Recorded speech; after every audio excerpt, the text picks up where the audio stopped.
Okay, everybody, welcome back. It is 4 o'clock. I know I said I was going to come back at 4:30.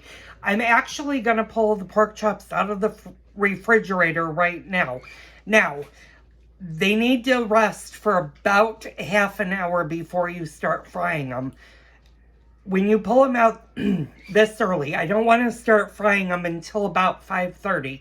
So for the first half an hour, I'm just going to let them sit in the microwave room temperature. Don't do anything to your pork chops at this stage.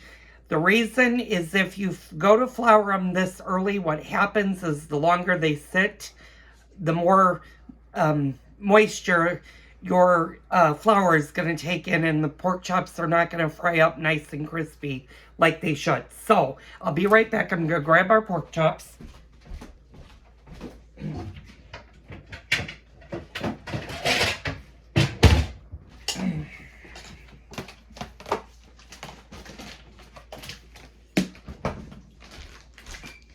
And it's a good thing that I did this.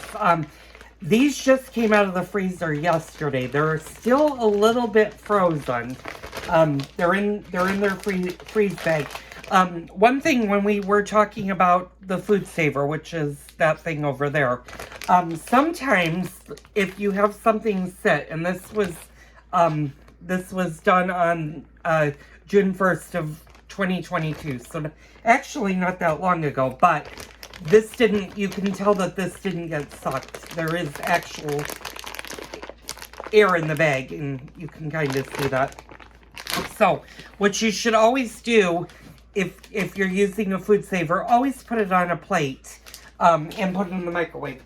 This can stay out for an hour and a half easily. You don't need to worry about what we're going to do next, but I will show you the next step. We're just going to let them get to room temperature.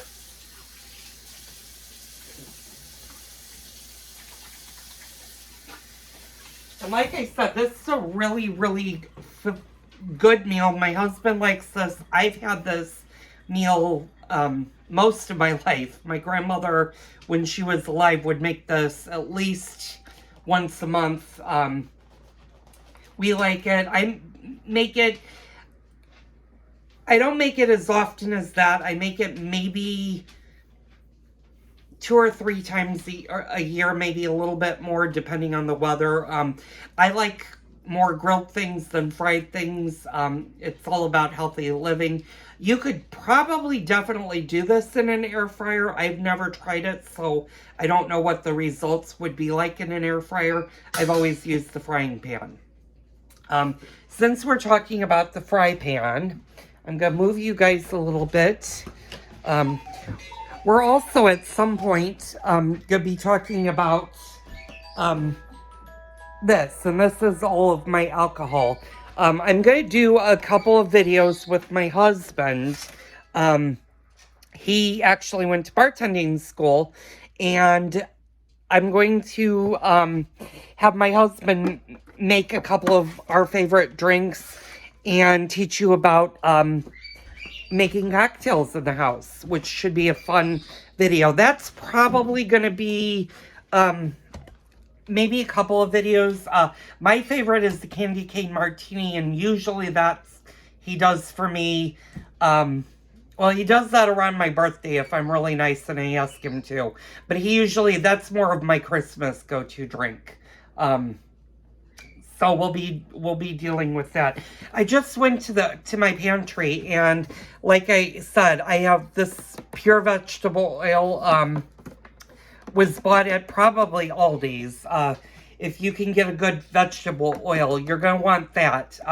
Like I said, when you fry the pork chops, you can use Crisco.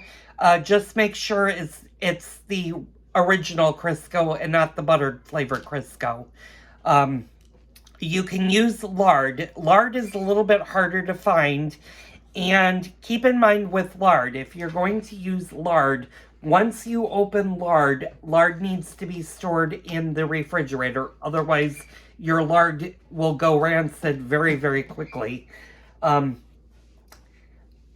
don't use lard as much as my grandmother used to. Finding lard You can usually find lard in most supermarkets, although I know mine, it's really, really hard to find. You have to look for it because it's not something that a lot of people still use. Maybe in the southern states, they cook with lard. Lard does give you a lot of good flavor. I will say lard has huge flavor, but lard basically is the fat of an animal, and it's not the healthiest thing to do. So we're gonna be a little bit healthier when we do it, and we're gonna be using this vegetable oil to fry our pork chops. Another thing you want to keep in mind when you do this, and I'm gonna kind of take you with me, that way I'm not having so much dead air, is if you have a glass, and I have the perfect one, it's a little wine glass. This is the glass that we're going to be using when we start adding water to our pan. And I know in the video that you're seeing on the 27th, or you saw on the 27th of January, when we talked about fry pans, I said you add water to when you're frying meats. Well, I should have thought more before I said that, because you don't always add water to meats when you're frying. For example, if I was doing breaded meat, and that will be a video that I'm going to do. I'm going to do a breaded pork tenderloin. That's one of both my husband and my favorite meals. So that will be a no-brain meal that we'll do. But you don't add water to the pan after you fry. You just keep frying your meat, take it off, and then put it in the oven. But this one, because we're having gravy, and because we want our pork chops to be soft, they're not going to be firm after we've fried them, we're going to add water. What water basically does is, one, it cools the pan down a little bit. Two, it just kind of allows the meat to get enough moisture to be nice and soft. These will be juicy.